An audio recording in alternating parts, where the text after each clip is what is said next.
नमस्कार,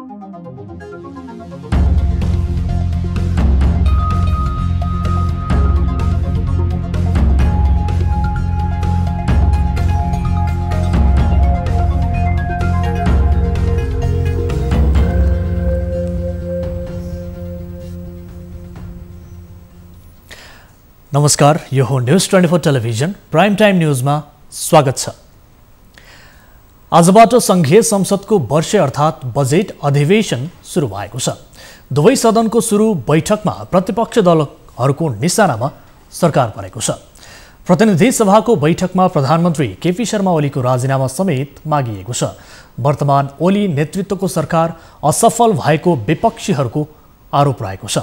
उनीहरूले महासंकटको यो बेला सरकारको काम गर्ने शैली नै मन पराएनन्। संकटमै एक सांसदको भनिएको अपहरणका विषय पनि संसदमा उठ्यो। यति मात्र होइन, लगातारको लकडाउनमा आम नागरिकले दैनिकीका विषयमा पनि कुरा उठाइयो। यो सँगै कोरोना भाइरस संक्रमण नियन्त्रण गर्न यथेष्ट परीक्षणहरू नभएका प्रसङ्गमा पनि संसद बैठकमा प्रवेश भएको छ। यही संकटको पेरिफेरीमा छिमेकी भारतले अर्को अन्याय नेपाललाई गरेको छ। नेपाली भूभाग लिपुलेकबाट भारतले चीनको मानसरोवरसम्म पुग्ने सडक उद्घाटन गरेको छ। यसले नेपाली सार्वभौम सत्तामा आँच आउने काम भएको देखिएको छ। गत वर्षदेखिको यो विवादमा भारत समाधान गर्ने पक्षमा मात्र देखिएन, अझ बढाउन लालायित भएको प्रष्टिँदैछ। यससँगै कोरोना संक्रमितको हालको अवस्था, स्पोर्ट्स, इन्टरनेशनल लगायतका न्यूजहरू लिएर उपस्थित छौं। तर त्यसअघि प्राइम टाइम न्यूजका हेडलाइन्स। संसदको बजेट अधिवेशन सुरु, बाबुराम भट्टराईद्वारा प्रधानमन्त्रीको राजीनामा माग। कांग्रेस संसदीय दलका नेता देउबा भन्छन् सरकार असफल। राज्य कोषबाट निकासा गराएर भ्रष्टाचार गर्नु अत्यन्तै गम्भीर। थप एकजनामा कोरोनाको संक्रमण देखियो। नेपालमा कुल संक्रमित 102 पुगे। दुवै विधिबाट गरी हालसम्म 70,000 मात्रै परीक्षण। सुदूरपश्चिम प्रदेशमा 3,393 जना। नेपाली भूमि लिपुलेक मिच्दै भारतले चीनको मानसरोवर जान बनायो सडक। नेपाल सरकार बेखबर।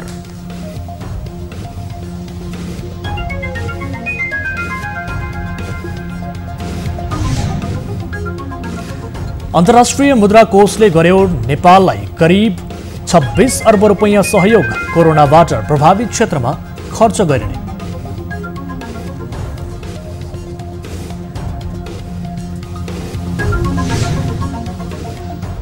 र विश्वभर कोरोनाबाट 2,71,000 बढीको मृत्यु। भारतमा 1800 को ज्यान गयो। कोरोना उत्पत्तिको अनुसन्धान गर्न चीनले सघाउने।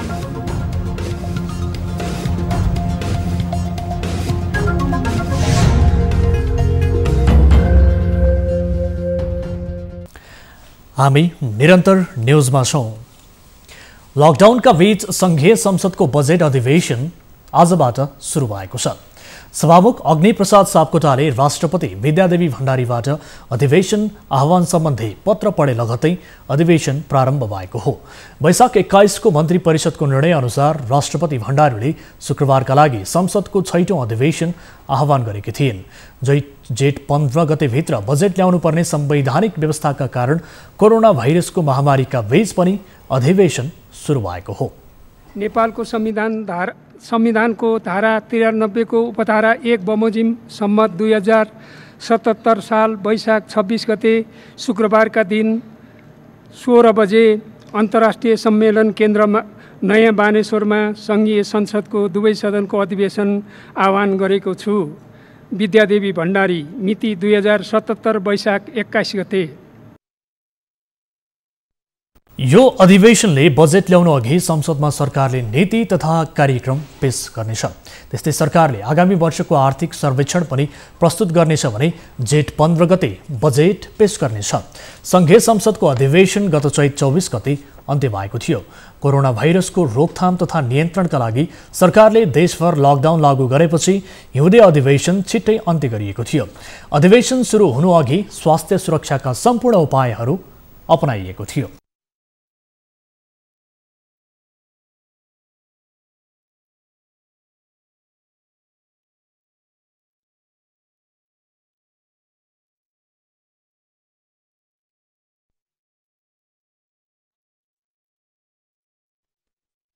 कुल संक्रमण भएका व्यक्तिहरूको संख्या 102 पुगेको छ।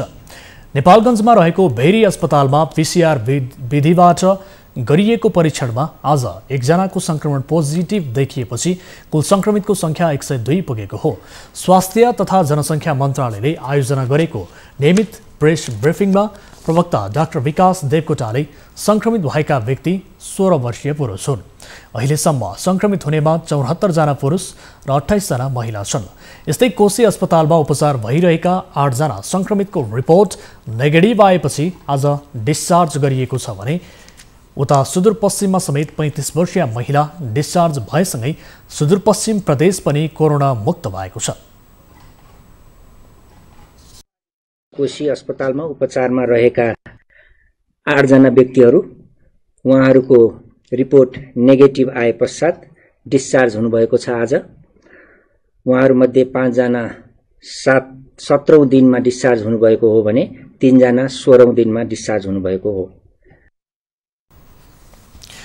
यससँगै कुल डिस्चार्ज हुने बिरामीको संख्या 31 पुगेको छ। अहिले रूपन्देहीमा 3 जना, नेपालगञ्जमा 24 जना, धनगढीमा 1, भरतपुरमा 1, वीरगञ्जमा 26 र विराटनगरमा 17 जना बिरामीहरूको उपचार भइरहेको प्रवक्ता देवकोटाले जानकारी दिनुभयो।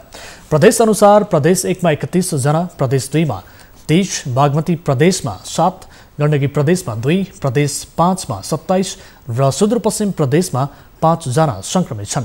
अहिलेसम्म देशभर 15,624 जना क्वारेन्टिनमा रहेका छन्। यसमध्ये प्रदेश 1 मा 1,645, प्रदेश 2 मा 1,291, बागमती प्रदेशमा 272, गण्डकी प्रदेशमा 511, प्रदेश 5 मा 5,807, कर्णाली प्रदेशमा 2,705 र सुदूरपश्चिम प्रदेशमा 3,393 जना क्वारेन्टिनमा छन्।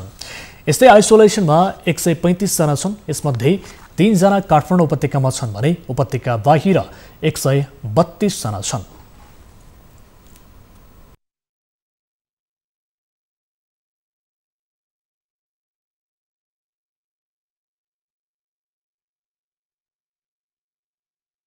पन्ध्र 1624 जना क्वारेन्टाइनमा हुनुहुन्छ देशभर, जसमध्ये प्रदेश नम्बर 1 मा 1645, प्रदेश नम्बर 2 मा 1291, बागमती प्रदेशमा 272, गण्डकी प्रदेशमा 511, प्रदेश नम्बर 5 मा 5807, कर्णाली प्रदेशमा 2705 र सुदूरपश्चिम प्रदेशमा 3393 जना क्वारेन्टाइनमा रहनुभएको छ। अहिलेसम्म कुल पीसीआर प्रविधिबाट गरिएको परीक्षणको संख्या 15,492 पुगेको छ। यस्तै आरबीटी विधिबाट गरिएको परीक्षणको संख्या 54,531 पुगेको छ। पछिल्लो 24 घण्टामा 1,859 आरबीटी परीक्षण गरिएको छ। प्रदेश 1 मा 6,849 परीक्षण भएको छ भने प्रदेश 2 मा 5,356, बागमती प्रदेशमा 9,060, गण्डकी प्रदेशमा 6,377, प्रदेश 5 मा 6,079, कर्णाली प्रदेशमा 6,174 र सुदूरपश्चिम प्रदेशमा 14,616 परीक्षण भएका छन्। नेपालको करिब 60,000 हेक्टरभन्दा बढी भूमि भारतले मिचेको छ। त्यससँगै सुस्ता, कालापानी, लिपुलेक र लिम्पियाधुरा त वर्षौंदेखि भारतले आफ्नो कब्जामा पारेको छ। उसले आफ्नो नयाँ नक्सा जारी गर्दा नेपाली भूमि कालापानी, लिपुलेक र लिम्पियाधुरालाई समेत समावेश गर्यो। केही दिन नेपाल सरकारले विरोध गरे पनि ठोस कुरा भने राख्न सकेन। हालै मात्र सामरिक महत्त्व रहेको लिपुलेक हुँदै चीनको मानसरोवर जाने बाटो नै बनाएर नेपाली भूमि आफ्नो बनाउन खोजेको छ। हालसम्म नेपाल सरकारले यस विषयमा कुनै प्रतिक्रिया जनाएको छैन। यस विषयमा हामी थप जानकारी लिन्छौँ र थप जानकारी दिन यति बेला सीमाविद बुद्धिनारायण श्रेष्ठ हामीसँग प्रत्यक्ष जोडिनु भएको छ। श्रेष्ठ सर, स्वागत छ यहाँलाई न्युज 24 टेलिभिजनमा।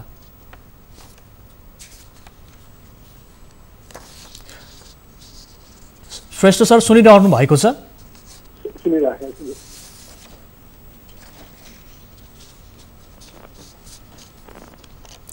सुनिरहनु भएको छ यहाँले? हजुर, अब जस्तो विशेष गरेर अब सडक आज चाहिँ भारतले जुन यो सुगौली सन्धि विपरीत पनि भनिएको छ र नेपाली भूमि हुँदै चाहिँ एउटा भूमि मिचेर चाहिँ बाटो बनाएको छ जसको उद्घाटन पनि गरिएको छ। नेपाली भूमिलाई मिचेर यसको सर्वत्र विरोध भइरहेको स्थिति छ। अब सीमाविदहरूको विशेष गरेर यसप्रति धारणा चाहिँ के छ? भारतले पिथौरागढदेखि गठियागढदेखि लिपुलेक झन्डै लिपुलेक भन्ज्याङसम्म 80 किलोमिटर लामो सीमा सडकको आज भारतीय रक्षा मन्त्रीले विधिवत उद्घाटन गर्नुभयो र त्यहाँ जाने यात्रुहरूलाई हरियो झण्डा देखाएर हल्लाएर उहाँले विदा पनि गर्नुभयो र त्यो भिडियो उद्घाटन गर्दाखेरि चाहिँ भारतको सशस्त्र सेना प्रमुख अनि त्यसपछि सुरक्षा प्रमुख पनि मन्त्रीसँगै थिए, रक्षा मन्त्रीसँगै थिए। त्यसकारण गर्दाखेरि यो लिपुलेक क्षेत्र त नेपालको भूभाग हो नि। लिपुलेक, कालापानी, लिम्पियाधुरासम्म त पूर्ण नेपालको भूभाग हो। तर यसलाई चाहिँ भारतले ओखटिराखेको छ। सन् 1965 मा भारत र चीनको बीचमा चाहिँ सीमा युद्ध हुँदाखेरि भारतको हार भएर अनि लिपुलेक क्षेत्रमा चाहिँ हाम्रो लिपुलेक क्षेत्रमा, नेपालको लिपुलेक क्षेत्रमा भारतीय सेना बस्यो, अहिलेसम्म बसिरहेको छ। अर्को कुरा मलाई यहाँ के भन्न मन लाग्यो भने यो क्षेत्र भारतले विवादित भन्छ, नेपालले त हाम्रो भूभाग हो भारतले ओगटेको भन्छ। अब भारतले विवादित डिस्प्युटेड भनेर भन्दै पनि उसैको भाषा अनुसार डिस्प्युटेड क्षेत्रमा किन अहिले अब सडक तयार गरेर यात्रु समेतलाई पनि विदा गर्यो भन्दाखेरि मलाई चाहिँ के लाग्छ भने हाम्रो नेपालको कमजोरी। म भारतलाई पनि दोष दिन्न, हेर्नुहोस् अब उसले बनायो, थिचोमिचो गर्यो भने हामी नेपालीहरू थिचोमिचो हुँदाखेरि पनि बोल्न नसक्ने, कराउन नसक्ने, भन्न नसक्ने, हाम्रो सरकारले पहल गर्न नसक्ने, यही नै कमजोरी भएर भारतले अहिले हाम्रो नेपालको भूमिबाट चाहिँ अब बनायो 80 किलोमिटर चाहिँ सीमा सडक बनाएको छ। र अब मलाई यहाँ मैले अध्ययन गर्दाखेरि मैले के देखेँ भनेदेखि चाहिँ अब त्यो सीमा सडक जुन लिपुलेक पुग्ने हो, लिपुलेकसम्म चाहिँ जोडिएको छैन है, 5 किलोमिटर बाँकी छ। अब त्यो 5 किलोमिटर किन बाँकी रहेछ भनेर भन्दाखेरि चाहिँ यो डाइरेक्टर जनरल मिलिट्री अपरेसन्सले चाहिँ यो 2016 मा चाहिँ 5 किलोमिटर बाँकी राख्नु भनेर भनिएको रहेछ। सायद यो चीनकै वालाले होला त्यो बाँकी राखिएको हुनाले गर्दाखेरि अहिले ठ्याक्कै 5 किलोमिटर ओरसम्म सडक गएको छ। र अब यसमा चाहिँ मेरो विचारले चीन पनि संलग्न छ। किनभनेदेखि चाहिँ भारतको प्रधानमन्त्री नरेन्द्र मोदी चीनमा जाँदाखेरि भारत र चीनको बीचमा चाहिँ लिपुलेकबाट दुवै देशका चीन र भारतको व्यापार वाणिज्य अभिवृद्धि गर्ने भनेर सन् 2015 को मे 15 का दिनमा चाहिँ दुवै देशको बीचमा सम्झौतामा हस्ताक्षर भयो। नेपालको सम्पूर्णता भएको लिपुलेकमा दुवै देशले ती भारत र चीनले सही गर्दाखेरि नेपाललाई वास्ता गरेन, भारतले त वास्ता गरेन, चीनले पनि वास्ता गरेन। त्यसकारणले गर्दाखेरि त्यो बेलामा पनि निकै गडबड भएको थियो, नेपालमा विरोध भएको थियो। तर केही महिनापछि सामसुम भयो। त्यसपछि हेर्नुहोस् 2 नोभेम्बरमा भारतले नेपालको यो कालापानी क्षेत्र लिम्पियाधुरासम्म कर्डक्क काटेर आफ्नो नक्सामा प्रकाश गर्यो 2 नोभेम्बरमा। अनि नेपालमा हल्लीखल्ली मचियो, विरोध भयो, इत्यादि भयो। त्यो विरोध भएकोमा नेपालले पनि डिप्लोमेटिक नोट सर्भ गर्यो। अनि त्यसपछि आएर नेपालले पनि प्रस्ताव गर्यो कि अब भारतको प्रधानमन्त्री नरेन्द्र मोदी नेपालमा पहिलो पटक भ्रमण गर्दाखेरि नेपालको प्रधानमन्त्री सुशील कोइराला र भारतको प्रधानमन्त्री नरेन्द्र मोदीको बीचमा चाहिँ सन् 2014 को अगस्तमा चाहिँ एउटा स्टेटमेन्ट जारी भएको थियो।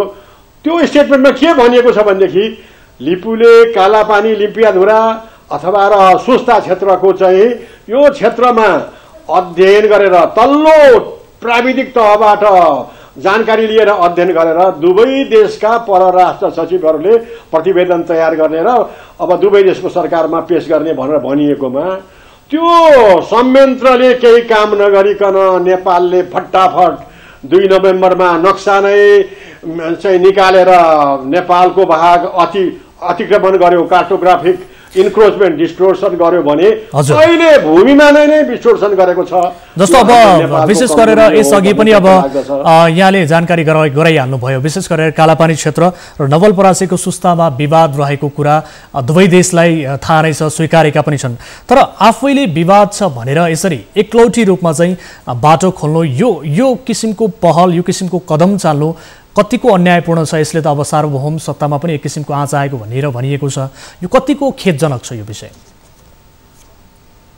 यो चाहिँ नेपालप्रति सरासर अन्याय हो र भारतले डिप्लोमेटिक नर्म्स पनि कायम गरेन। हेर्नुहोस् अब किनभने जस्तो तपाईँले पनि भन्नुभयो नि, डिस्प्युटेड एरिया उसैले भनेको छ भने डिस्प्युटेड एरियामा त केही पनि गर्न पाइँदैन नि जबसम्म टुङ्गो लाग्दैन।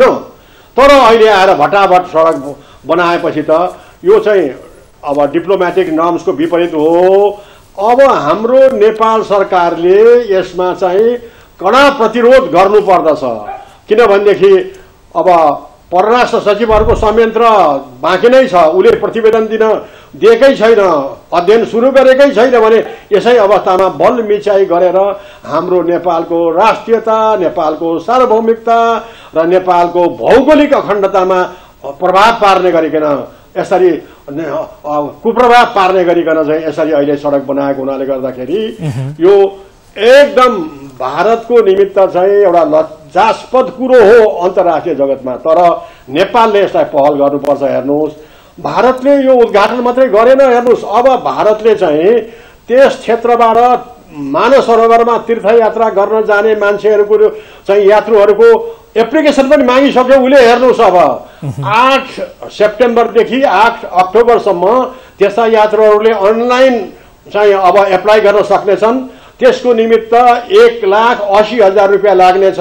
कसले को जान चाहन्छ अनलाइन फारम भर्नुहोस् भनेर आह्वान गरिसक्यो भनेपछि त योभन्दा ठुलो बलमिचाइ के हो र? त्यसकारण हामीले हाम्रो नेपाल सरकारले के गर्यो? अब यहाँ मलाई भन्न मन लाग्यो, मैले भन्नु हुने हो कि होइन, हाम्रो नेपालको राजदूत नयाँ दिल्लीमा छन्। ती नेपालको राजदूत नयाँ दिल्लीमा भएको राजदूत हाम्रो राजदूतले यो यसरी भारतको रक्षा मन्त्रीले यो सडक उद्घाटन गर्दैछ भन्ने गन्ध चाल पाएका थिए कि थिएनन् हाम्रो राजदूतले? यदि त्यो गन्ध चाल पाएको भएदेखि त अब उनले परराष्ट्र मन्त्रालय, हाम्रो परराष्ट्र मन्त्रालयमा रिपोर्टिङ गर्नुपर्ने हो, प्रधानमन्त्रीलाई भन्नुपर्ने हो। यसरी टाइममै हाम्रो राजदूतले रिपोर्टिङ चाल पाएर रिपोर्टिङ गरेको भएदेखि त हाम्रो प्रधानमन्त्री केपी शर्मा ओलीले भारतको प्रधानमन्त्री नरेन्द्र मोदीलाई डाइरेक्ट टेलिफोन वार्ता गर्न सक्ने थिए। र यो किन यस्तो भयो? अहिले उद्घाटनको कुरा नगर्नु होला, बीचमा कुरा गर्नु पर्यो, दुवै देशको बीचमा परराष्ट्र सचिवहरूको संयन्त्र जिउँदैछ भन्ने कुरा गर्न सक्थ्यो होला।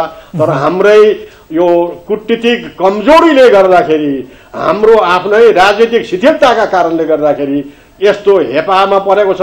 नेपालको सार्वभौमिकतामा दखल परेर आइरहेको मेरो बुझाइरहेको छ।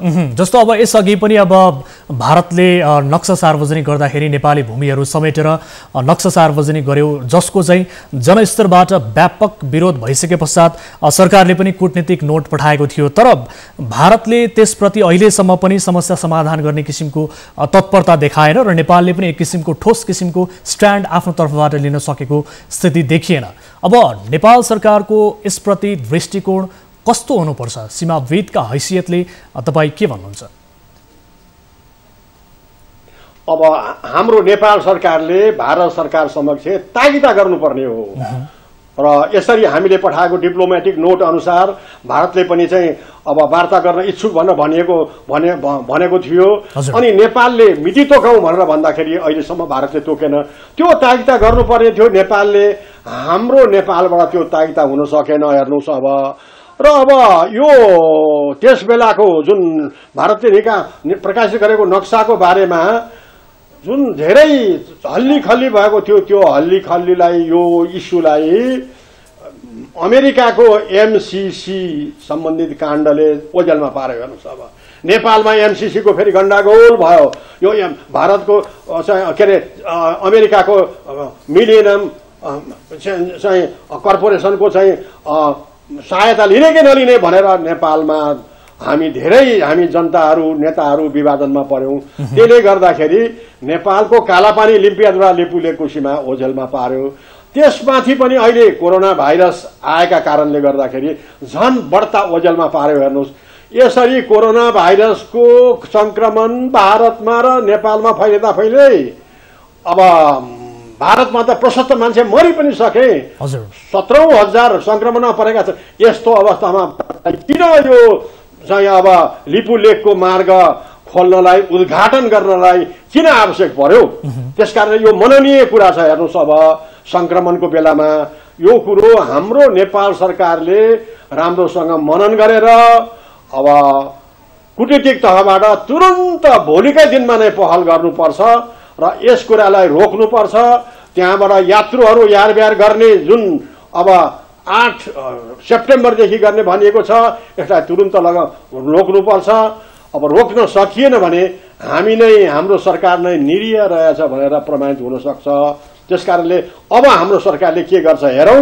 हामीले त बोल्ने हो, उजागर गर्ने हो, तथ्य कुरा, प्राविधिक कुराहरू दर्शाउने कुरा हो, तर गर्ने त अन्तिममा त सरकार प्रमुखले हो नि।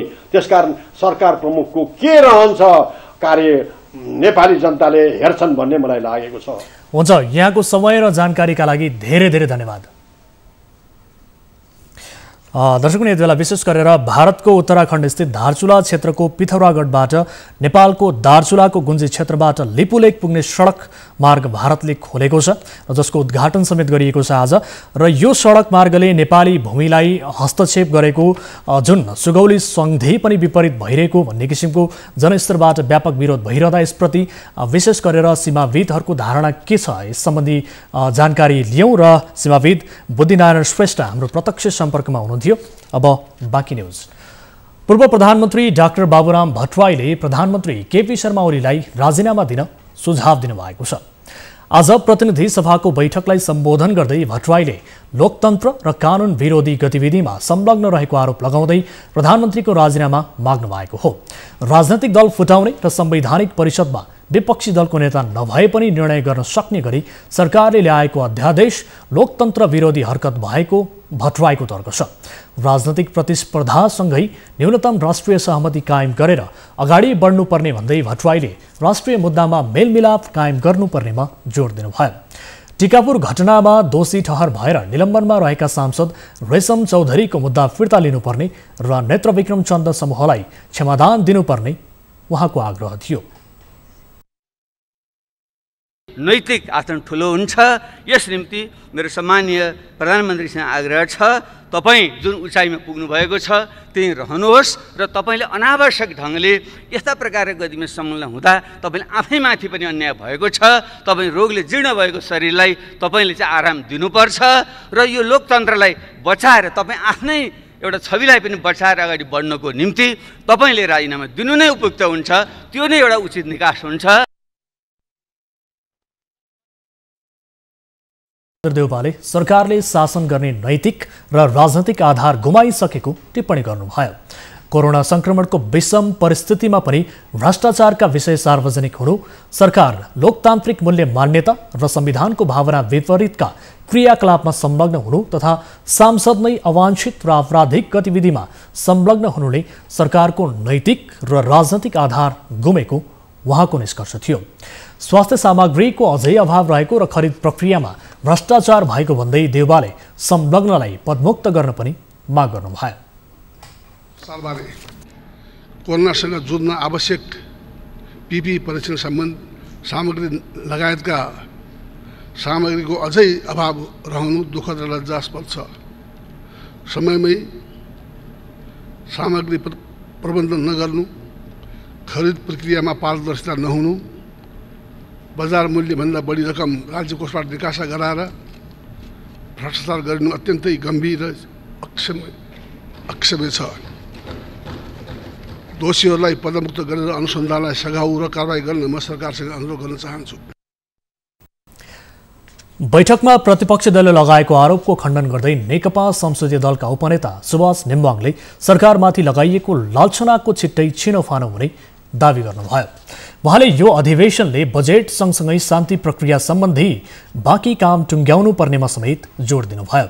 सत्य निरूपण तथा मेलमिलाप र बेपत्ता आयोग सम्बन्धी कानुन निर्माण अन्तिम चरणमा पुगेको भन्दै यसलाई टुङ्गोमा पुर्याउनु पर्ने तर्क गर्नुभयो। अधिवेशनबाट घोषणा गर्न सक्छौँ भन्ने मलाई विश्वास छ।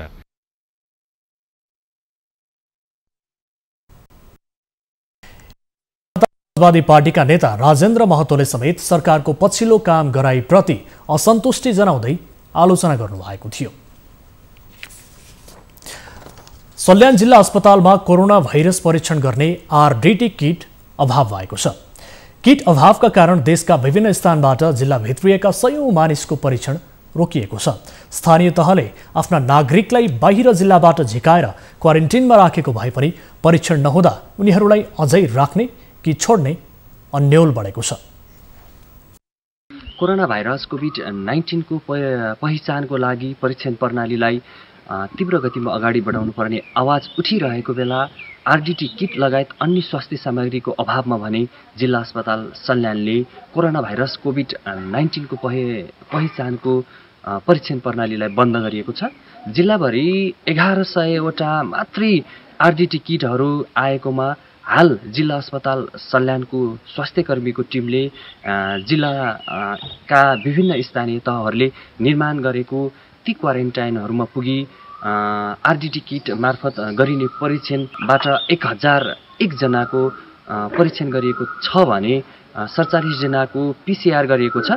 यसरी आरडीटी र पीसीआर मार्फत गरिने परीक्षणबाट 1100वटा किटहरू सकिसकेको र हाल थोरै मात्रामा ती किटहरू बचेकोले अन्य स्थानीय तहहरूका क्वारेन्टाइनहरूमा पुगेर ती परीक्षण प्रणालीहरूलाई अगाडि बढाउन नसकिएको जिल्ला अस्पताल सल्यानले जानकारी दिएको छ। 1001 जनाको चाहिँ आरडीबाट जाँच गर्यौं र पीसीआरबाट 47 जनाको जाँच गर्यौं। त्यसपछि 46 जनाको रिपोर्ट आइसक्यो, 1 जनाको चाहिँ आउन बाँकी छ। तर पछिल्लो चरणमा चाहिँ हामीले कसरी जाँच गरिरहेका छौं भन्दाखेरि चाहिँ कति ठाउँमा त मान्छेहरू पनि सोचे जति अथवा गाउँपालिकाले भने जति मान्छेहरू नआइदिने त्यो कारणले पनि कतिजना छुट्नु भएको छ हामी जाँदाखेरि जाँचमा। अर्को चाहिँ पछिल्लो चरणमा चाहिँ हामीले विभिन्न जिल्लाबाट आउनुभएको चाहिँ सबैजना क्वारेन्टाइन भएको सबैजनालाई हाम्रो आरडीटी किटले नभ्याउने भयो हुनाले सबैजनाको जाँच गरेका छैनौँ। त्यसमा चाहिँ हामीले स्याम्पल वाइज एउटा कोठाबाट चाहिँ 1 जनाको दरमा गरेर अहिले चाहिँ जाँच भइरहेछ। यो चाहिँ आरडीटी अभावकै कारणले हो। यदि आरडीटी राम्रो तरिकाले सबैलाई पुग्ने गरी भइदिएको भए हामीले सबैलाई जाँच्न सक्थ्यौँ। आरडीटी किटको अभावमा परीक्षण प्रणाली बन्द भएपछि सल्यान जिल्ला बाहिरबाट जिल्लामा भित्रिएका आम सर्वसाधारणहरू जिल्लाका विभिन्न स्थानीय तहहरूले निर्माण गरेका क्वारेन्टाइनहरू बसिरहेका छन्, जो नियमअनुसार 14 दिनभन्दा बढी नै बसिसकेका छन् र ती व्यक्तिहरूको हालसम्म पनि स्वास्थ्य परीक्षण हुन सकिरहेको छैन। यसरी जो सर्वसाधारणहरू 14 दिनभन्दा बढी नै क्वारेन्टाइनमा बसिरहेका छन् उनीहरू घर जान पाउनुपर्ने मागहरू पनि राखिरहेका छन् र त्यो सँगै उनीहरू लामो समयसम्म क्वारेन्टाइनमा बस्नुपर्दा उनीहरूको मानसिक समस्या पनि आउन सक्ने आकलन पनि गरिरहेका छन् विभिन्न स्थानीय तहका जनप्रतिनिधिहरूले। यसरी स्वास्थ्य सामग्री अभावलाई पूर्ति गर्न सम्बन्धित निकायले चाँडोभन्दा चाँडो ध्यान दिन जरुरी देखिन्छ। न्युज 24 को लागि आशिष केसी सल्यान। न्युजहरू अझै बाँकी छन्, अब समय हो हात धुने ब्रेकको।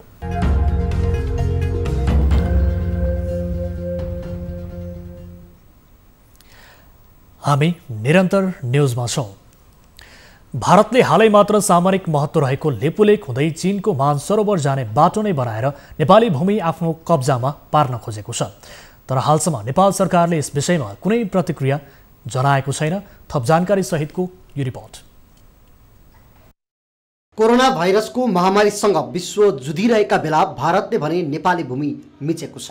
चीनको मानसरोवर जाने नाकाका रूपमा नेपाली भूमि लिपुलेकलाई प्रयोगमा ल्याउन सडक मार्ग खोलेपछि भारतको नियत एकपटक पुनः प्रष्ट भएको छ। नेपाली पक्षको सहमतिसम्म नलिएर भारतका रक्षा मन्त्री राजनाथ सिंहले दिल्लीबाट भिडियो कन्फरेन्स मार्फत सडकको उद्घाटन गरे। गत वर्ष आफ्नो नयाँ राजनीतिक नक्सामा नेपाली भूमि समेत समावेश गरेर कब्जा गर्न खोजेको भारतले चीनसँग सीमा जोड्ने नाकासम्म सडक मार्ग बनायो। शुक्रबार दिल्लीमा एउटा कार्यक्रमका बीच भारतीय रक्षा मन्त्री सिंहले उत्तराखण्डको धारचुलाको पिथौरागढबाट नेपालको दार्चुलाको गुन्जी क्षेत्रबाट लिपुलेक पुग्ने सडकको भारतीय सेना प्रमुख सहित सहभागीमा भिडियो कन्फरेन्स मार्फत उद्घाटन गरे। लिपुलेक विवाद नेपाली भूमि लिपुलेखलाई आफ्नो बनाउन भारतले पटक पटक प्रयास गरेको छ। विक्रम सम्वत 2072 साल जेठमा भारतका प्रधानमन्त्री नरेन्द्र मोदी चीन भ्रमणमा जाँदा त्यहाँका राष्ट्रपति सी जिनपिङ बीच लिपुलेखलाई दुई देशको व्यापारिक नाका बनाउने सहमति भएको थियो। यो सहमतिमा नेपाल बेखबर थियो। सहमतिबारे चर्चा सुरु भएपछि नेपाल सरकारका तर्फबाट परराष्ट्र मन्त्रालयले दुवै मुलुकलाई कूटनीतिक नोट पठाए पनि दुवै देशले जवाब दिएनन्। लिपुलेख नेपालको लिम्पियाधुरा क्षेत्रभन्दा निकै वर छ। भारतले नेपाली सीमा मिचेर हालै बनाएको सडकका बारे पनि परराष्ट्र मन्त्रालय जानकारी विहीन छ। नेपाल भारत सीमा विवाद 2076 कार्तिक 16 गते भारतले आफ्नो नयाँ राजनीतिक र प्रशासनिक नक्सा जारी गर्यो, जसमा नेपालको दार्चुला जिल्ला स्थित कालापानी, लिपुलेख र लिम्पियाधुराको करिब 372 वर्ग किलोमिटर भूभाग समेटियो। यो सँगै नेपाल भारत सीमा विवाद नयाँ कोडबाट बहसमा आयो र सरकारले सर्वदलीय सहमति जुटाएर कालापानी क्षेत्रमा पूर्ववत दाबी दोहोर्याउँदै कूटनीतिक माध्यमबाट समस्या समाधानमा केन्द्रित हुने बतायो। भारतले एकपक्षीय रूपमा नक्सा जारी गरेको प्रति असन्तुष्टि जनाउँदै सरकारले कार्तिक 20 गते विज्ञप्ति जारी गर्यो। कार्तिक 27 गते भारतका लागि नेपाली राजदूत निलाम्बर आचार्यले भारतका विदेश सचिव विजय गोखलेलाई भेटेर ध्यानाकर्षण गराए। त्यस लगत्तै कूटनीतिक नोट पनि पठायो। यसबाहेक सीमा विवाद समाधानमा भइरहेको कसरतबारे सरकारले जानकारी दिएको छैन। सन् 1816 नेपाल र तत्कालीन ब्रिटिस इन्डिया बीच सुगौली सन्धिमा हस्ताक्षर भएको थियो। सुगौली सन्धि अनुसार नेपाल र भारत बीचको पश्चिमी क्षेत्रमा सिमानाको उद्गम बिन्दु लिम्पियाधुरा हो। यहीबाट काली नदी बग्छ। भारतले नेपालको भूमि वर्षौंदेखि कब्जामा राख्दै आएको छ। कालापानीमा त भारतीय सेना नै बस्ने गरेको छ। नेपाल कम्युनिस्ट पार्टी नेकपाका सांसद महेश बस्नेत र कृष्ण कुमार श्रेष्ठ किसान तथा निवर्तमान प्रहरी महानिरीक्षक सर्वेन्द्र खनाल विरुद्धको अपहरण तथा शरीर बन्धक सम्बन्धी कसुरमा अनुसन्धान सुरु भएको छ। जिल्ला सरकारी वकिलको कार्यालय बबर महलले आज महानगरीय प्रहरी परिसर काठमाडौँलाई सांसद सुरेन्द्र यादवले दिएको अपहरण तथा शरीर बन्धक सम्बन्धी कसुरको जाहेरी दरखास्त पठाएपछि अनुसन्धान सुरु भएको हो। समाजवादी पार्टीका सांसद डाक्टर सुरेन्द्र यादवले दिएको जाहेरी दरखास्त काठमाडौँ प्रहरीलाई पठाइएको थियो। सरकारी वकिलले जाहेरी पठाएपछि सांसद अपहरण प्रकरणमा अनुसन्धान थालिएको छ। अपहरणको जाहेरी दर्ता गर्न सांसद यादव सहित जनता समाजवादी पार्टीका नेताहरू महानगरीय प्रहरी परिसर काठमाडौँ गएका थिए, तर प्रहरीले दर्ता गर्न अस्वीकार गरेपछि वैशाख 16 मा सरकारी वकिलको कार्यालय पुगेका थिए। तर वैशाख 16 गते सरकारी वकिल कार्यालयले पनि यादवको जाहेरी लिन मानेन। यद्यपि उजुरीको प्रति छाडेर फर्किएका थिए। सांसद यादवले राष्ट्रिय मानव अधिकार आयोगमा समेत उजुरी दिएका थिए। त्यसपछि सरकारी वकिलको कार्यालयले उजुरी दर्ता गरेको थियो। लकडाउनको समयमा सांसदद्वय बस्नेत र श्रेष्ठ तथा पूर्व आइजिपी खनाल महोत्तरी पुगेर सांसद यादवलाई काठमाडौँ ल्याइएको आरोप लागेको छ।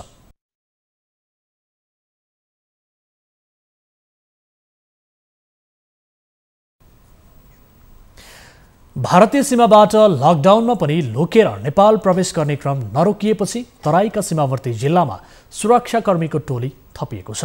कतै अस्थायी चेक पोस्ट निर्माण गरिएको छ भने कतै पाल टाँगेर सुरक्षाकर्मी राखिएको छ।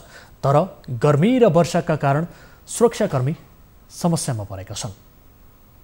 यति बेला हामी नेपाल भारत सिमानाको यो रूपन्देहीमा पर्ने भुजौली भन्ने ठाउँमा रहेका छौँ। हामी देख्न सकिन्छ यस पिल्लरमा अहिले हामी 520 नम्बरको पिल्लरमा उभिएर यहाँको अवस्था के छ। यो लकडाउनको अवधि आज करिब 42 दिन क्रस भइसक्दाखेरि यहाँ कसरी चेक जाँच भइरहेको छ अथवा यहाँको सशस्त्र प्रहरीले जुन सिमाना सुरक्षा जिम्मा पाएको छ, सशस्त्र प्रहरीले कसरी काम गरिरहेको छ, उहाँहरूका पीडा पनि रहेका छन्। यिनी विषयलाई गरेका छौँ हामी। र आज यो बसेको म ठाउँदेखि हाम्रो दायाँतर्फको भाग उतापट्टिको भाग भने भारत पर्छ भने म उभिएको ठाउँ अहिले म नेपालमा छ। सशस्त्र प्रहरीले करिब 1000 भन्दा बढीको सङ्ख्यामा यो 60 किलोमिटर एरियालाई आफूले यो नियन्त्रणमा लिएर यहाँको रोकथामको लागि नेपाल भारतबाट जाने आउने मानिसहरूको चिकजाँचको लागि र चोरी बाटोहरूबाट पनि मानिसहरू आवत जावत गर्ने भनिसकेपछि सशस्त्र प्रहरीले व्यापक रूपमा 1000 भन्दा बढी जनसङ्ख्यामा एकदेखि अर्को व्यक्तिसँग करिब 300 मिटरको दूरीमा रहेर सुरक्षा व्यवस्थालाई कडाइ गरेको छ। अलिकता यो मौसमले पनि पानीहरू आइरहने मौसम भएको कारणले गर्दा पनि जुन यो हामीले देख्न सक्छौँ यो सामान्य टेन्ट रहेको छ। यो टेन्टमा उहाँहरूले आफूहरू विश्राम गर्ने ठाउँ रहेको छ। त्यसै गरी उहाँहरूले खाना पनि त्यहीँ पकाएर खानुहुन्छ। रातिमा लेजर लाइटबाट जुन सिग्नलबाट जस्तै कतैबाट केही मानिसहरू आएको सङ्केत पायो भने लाइटबाट सङ्केत गरेर पनि यसरी यो सिमानामा सुरक्षा गरिएको छ।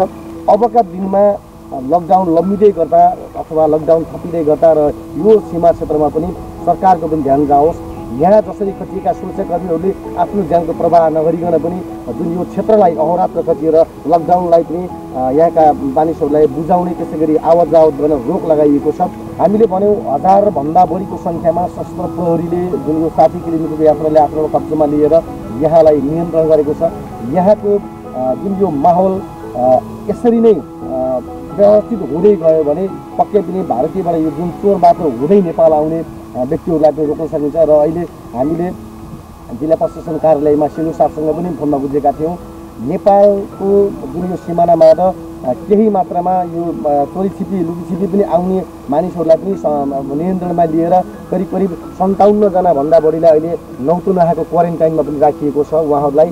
र त्योभन्दा अगाडिका केही व्यक्तिहरू करिब करिब 350 जनाभन्दा बढीलाई करिब करिब 25 दिनको क्वारेन्टाइन बसिसकेपछि सम्बन्धित गाउँपालिका सम्बन्धित जिल्लामा समन्वय गरेर पठाइएको छ भने अहिले तत्काल जुन यो भित्री बाटोबाट नेपाल छिर्न खोज्ने व्यक्तिहरूलाई करिब करिब 57 जनाभन्दा बढीलाई अहिले पनि नौतुनाहाको क्वारेन्टाइनमा राखिएको छ।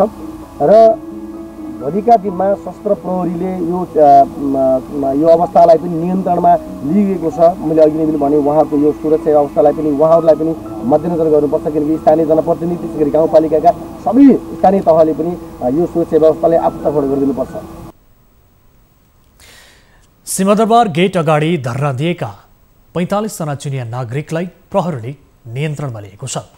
आज दिउँसो सिंहदरबारको मुख्य गेट अगाडि प्लेकार्ड सहित घर फर्कन आग्रह गर्दै धरनामा बसेका चुनिया नागरिकलाई प्रहरीले नियन्त्रणमा लिएको हो। बिना कुनै जानकारी लकडाउनमा निषेधित क्षेत्र तोडेपछि प्रहरीले नियन्त्रणमा लिन खोज्दा झडप भएको थियो।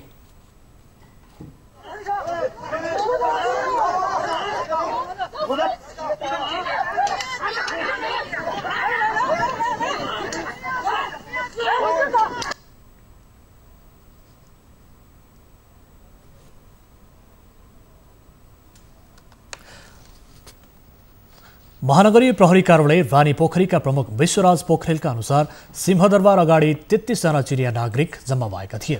भिड तितर पार्न खोज्दा चुनिया नागरिकले प्रतिकार गरेका थिए। सोही क्रममा 33 जना चुनिया नागरिकलाई नियन्त्रणमा लिएको थियो।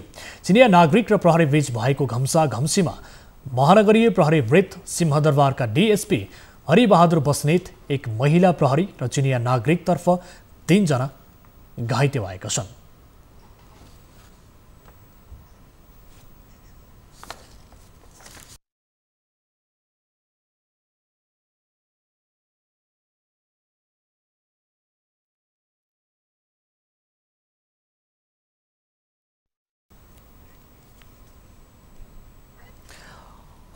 Business news.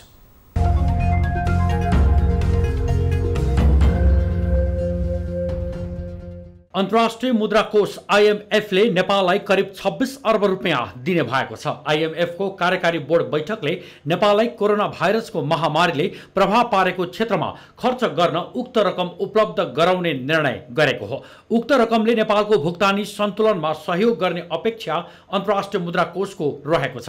महामारीका कारण रेमिट्यान्स, पर्यटन र देशभित्रका अन्य आर्थिक गतिविधिमा प्रभाव पर्दा नेपालको आर्थिक वृद्धि, भुक्तानी सन्तुलन र वित्तीय स्थितिलाई कमजोर बनाएकाले त्यसको सुदृढीकरणमा उक्त सहयोग प्रभावकारी हुन सक्ने आईएमएफले उल्लेख गरेको छ। नेपाल सरकारले स्वास्थ्य खर्च बढाउन, वित्तीय प्रणालीमा पर्याप्त तरलता सुनिश्चित गर्न, ऋणको पहुँचमा सहज बनाउनका लागि अन्तर्राष्ट्रिय सहयोगी निकायहरूसँग आर्थिक सहायता माग गरिरहेको छ। बजेटको स्रोत व्यवस्थापनका लागि पनि आन्तरिक स्रोत कमजोर भएको हुँदा सरकारले अन्तर्राष्ट्रिय सहयोग जुटाउने प्रयास गरिरहेको छ। त्यसैगरी आईएमएफले नेपालको आर्थिक वृद्धि दर 1% मात्रै रहने नयाँ प्रक्षेपण समेत सार्वजनिक गरेको छ। कोरोना भाइरस जन्य महामारी र त्यसका कारण उत्पन्न आर्थिक संकटले चालू आर्थिक वर्षमा नेपालको आर्थिक वृद्धि दर 1% माथि नरहने जनाएको हो। यसअघि मुद्रा कोषले 2020 अप्रिलमा वर्ल्ड इकोनोमिक आउटलुक नेपालको आर्थिक वृद्धि दर 2.5% रहने प्रक्षेपण सार्वजनिक गरेको थियो। न्युजहरू अझै बाँकी छन्, अब समय हो हात धुन ब्रेकको।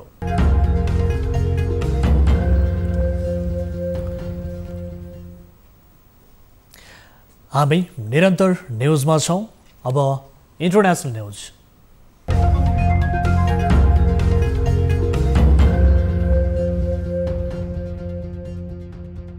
विश्वभर कोरोना संक्रमितको संख्या 39,47,000 पुगेको छ। संक्रमितको संख्या अमेरिकामा सर्वाधिक छ। तथ्याङ्क अनुसार स्पेनमा 2,60,000, इटालीमा 2,15,858, बेलायतमा 2,07,977, रसियामा 1,77,160 जनामा संक्रमण पुष्टि भएको छ। विश्वभर 2,71,000 बढीको मृत्यु भएको छ। मृत्यु हुनेको संख्या पनि अमेरिकामा सर्वाधिक छ। त्यहाँ 76,000 बढीले ज्यान गुमाएका छन्। यता भारतमा संक्रमितको संख्या शुक्रबारसम्म 56,342 पुगेको स्वास्थ्य तथा परिवार कल्याण मन्त्रालयले जनाएको छ। कोरोना भाइरसको संक्रमणबाट 1,886 जनाको मृत्यु भएको छ। यता रुसमा पछिल्लो 24 घण्टामा मात्रै 10,000 बढी कोरोना भाइरसका संक्रमित थपिएका छन्। शुक्रबार 6औं दिनसम्म रसियामा दैनिक 10,000 भन्दा बढीका दरले कोरोना संक्रमितहरू थपिएका छन्। बिहिबार मात्रै 11,231 जनामा कोरोना भाइरसको संक्रमण देखिएको थियो। हालसम्म 1,87,859 जनामा कोरोना भाइरसको संक्रमण देखिएको छ।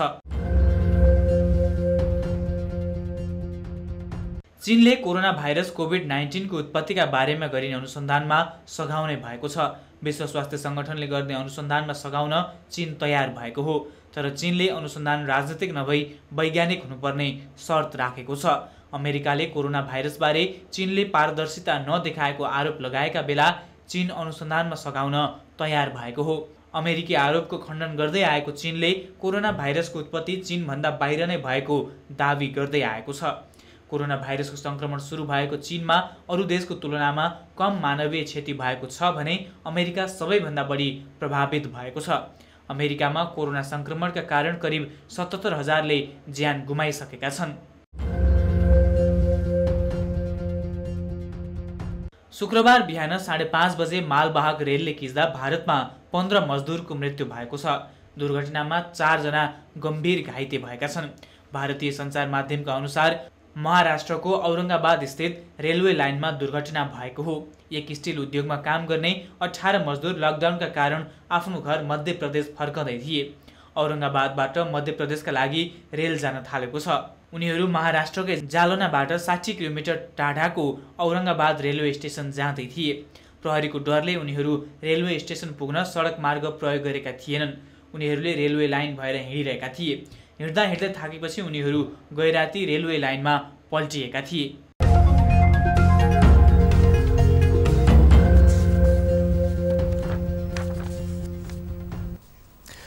अब सुरेन्द्र कट्टेलका साथ फटाफट न्यूज।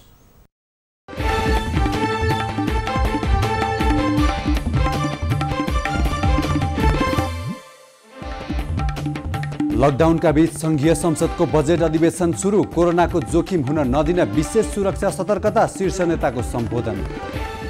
सरकारले शासन गर्ने नैतिक आधार गुमाइसकेको कांग्रेस सभापति शेरबहादुर देउवाको आरोप। सांसद अपहरणमा संलग्नलाई पदमुक्त गरेर छानबिन गर्न माग। संसदमा बाबुराम भट्टराईद्वारा प्रधानमन्त्रीको राजीनामा माग। सरकारको विकल्प खोज्नुपर्ने राजेन्द्र महतोको भनाई। थप 1 जनामा कोरोना संक्रमण देखियो। नेपालमा कुल संक्रमित संख्या 102 पुगे। दुवै विधिबाट गरी हालसम्म 70,000 मात्रै परीक्षण। कोरोना भाइरसका अनुसन्धानकर्ताहरू अलमलमा। भाइरसमा तीव्र गतिमा सयौं परिवर्तन। नेपालमा कोरोना संक्रमितको संख्या 102 पुग्यो। कोरोना हटस्पटमा स्वाब संकलन गर्ने टोली परिचालन। तेह्रथुममा वनचरो प्रहार गरी बाबुआमाको हत्या। हत्यापछि फरार अभियुक्त रूपेनी लिम्बू पक्राउ। अनुसन्धान जारी। कोशी अस्पताल कोभिड-19 उपचार केन्द्रबाट 8 संक्रमित डिस्चार्ज। सबैलाई निगरानीमा राखिने। धनगढीकी कोरोना संक्रमित महिला पनि डिस्चार्ज। सुदूरपश्चिममा अब छैनन् संक्रमित। कृष्णकुमार श्रेष्ठ, महेश बस्नेत र सर्वेन्द्र खनाल विरुद्ध अपहरणको जाहेरी काठमाडौँ प्रहरीमा। अनुसन्धान सुरु। सिंहदरबार अगाडि चिनिया नागरिक र प्रहरी बीच झडप। बिना कुनै जानकारी लकडाउनको निषेधित क्षेत्र तोडेर धरना बसेको प्रहरीको भनाई। संक्रमितको संख्या बढिरहँदा प्रदेश 2 मा टेस्ट किट अभाव। तत्काल व्यवस्था नगरिए कोरोना परीक्षण प्रभावित हुन सक्ने। बैतडीमा भारतबाट हालसम्म 6000 जना भित्रिए 1100 जनाको मात्रै कोरोना परीक्षण। नेपाललाई शून्य ब्याज दरमा करिब 26 अर्ब रुपियाँ कर्जा दिने आइएमएफको निर्णय। नेपालको आर्थिक वृद्धि दर 1% मात्रै रहने नयाँ प्रक्षेपण। 10 गजामा नेपालीको बिजोग। कपिलवस्तु र रूपन्देहीका नाकामा झण्डै 2000 नेपाली अलपत्र। बैंक तथा वित्तीय संस्था 1/3 कर्मचारीले चलाउने 1/4 सवारीलाई मात्र पास। वीरगञ्ज करिडोरका उद्योगहरू सञ्चालनमा आउने क्रम सुरु। ठूला 3 उद्योगहरू सुचारू, अन्य 5 उद्योगले अनुमति लिँदै। धितोपत्र बोर्डले माग्यो आगामी नीति तथा कार्यक्रमका लागि सुझाव। सरकारवाला पक्षले जेठ 9 गतेसम्म आफ्नो सल्लाह तथा सुझाव पेश गर्न सक्ने। व्यक्तिगत आम्दानीमा करको सीमा बढाउन अर्थ मन्त्रालयलाई राजस्व विभागको सुझाव। मन्त्रालय र विभागबीच छलफल जारी। कोरोनाको हटस्पट नेपालगञ्जमा किट अभाव, परीक्षण नै रोकिने अवस्था। कोरोना भाइरसको उत्पत्तिका बारेमा गरिने अनुसन्धानमा सघाउन चीन तयार। अनुसन्धान राजनीतिक नभई वैज्ञानिक हुनुपर्ने शर्त। इरानमा भूकम्प, घर बाहिर निस्किएपछि भौतिक दूरी कायम गर्न आग्रह। ब्राजिलमा लकडाउनबारे राजनीतिक विवाद। कोरोनाबाट एकै दिन 600 बढीको मृत्यु। र कोरोना भाइरसबाट विश्वभर 2,71,000 बढीको मृत्यु। भारतमा 1800 को ज्यान गयो। कोरोना उत्पत्तिको अनुसन्धान गर्न चीनले सघाउने।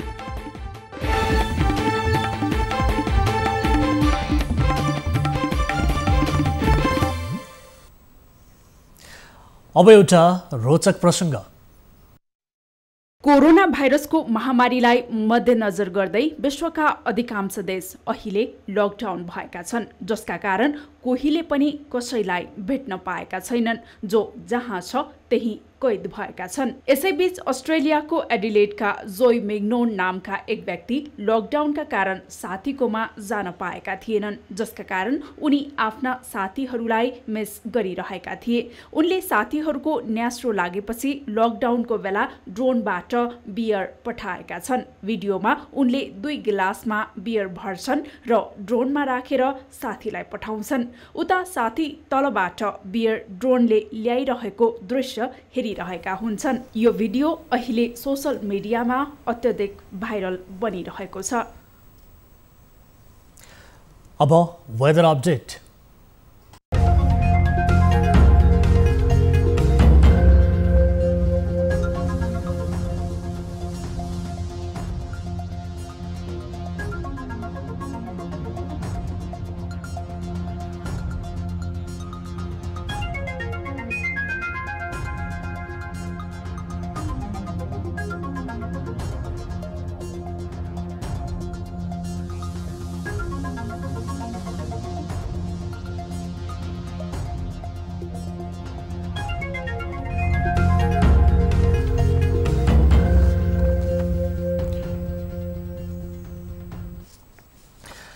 प्राइम टाइम न्यूज सक्नु अघि हेडलाइन्स पुनः एकपटक। संसदको बजेट अधिवेशन सुरु। बाबुराम भट्टराईद्वारा प्रधानमन्त्रीको राजीनामा माग। कांग्रेस संसदीय दलका नेता देउबा भन्छन् सरकार असफल। बजार मूल्यभन्दा बढी रकम राज्य कोषबाट निकासा गराएर भ्रष्टाचार गर्नु अत्यन्तै गम्भीर। थप 1 जनामा कोरोना संक्रमण देखियो। नेपालमा कुल संक्रमित 102 पुगे। दुवै विधिबाट गरी हालसम्म 70,000 मात्रै परीक्षण। सुदूरपश्चिम प्रदेशमा 3,393 जना। नेपाली भूमि लिपुलेख मिच्दै भारतले चीनको मानसरोवर जान बनायो सडक। नेपाल सरकार बेखबर।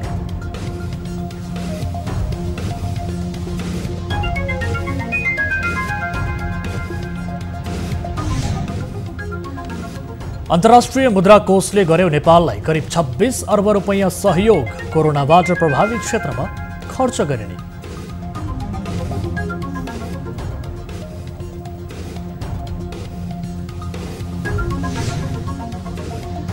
र विश्वभर कोरोनाबाट 2,71,000 बढीको मृत्यु। भारतमा 1800 को ज्यान गयो। कोरोना उत्पत्तिको अनुसन्धान गर्न चीनले सघाउने।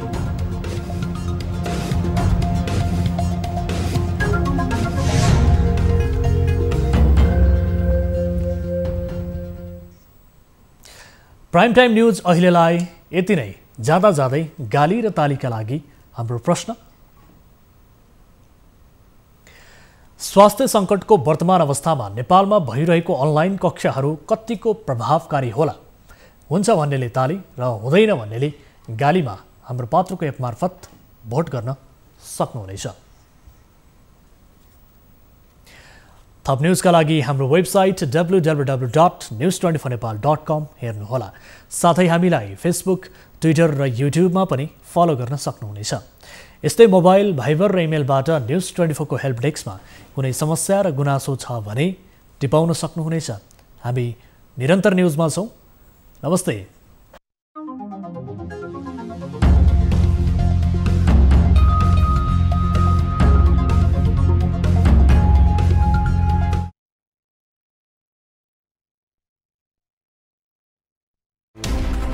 कोरोनाले सिर्जना गरेको सङ्कटमा पल पलका न्युज अपडेट र हर क्षेत्रको कभरेजका लागि न्युज 24 नेपाल युट्युब च्यानललाई सब्स्क्राइब गर्नुहोला।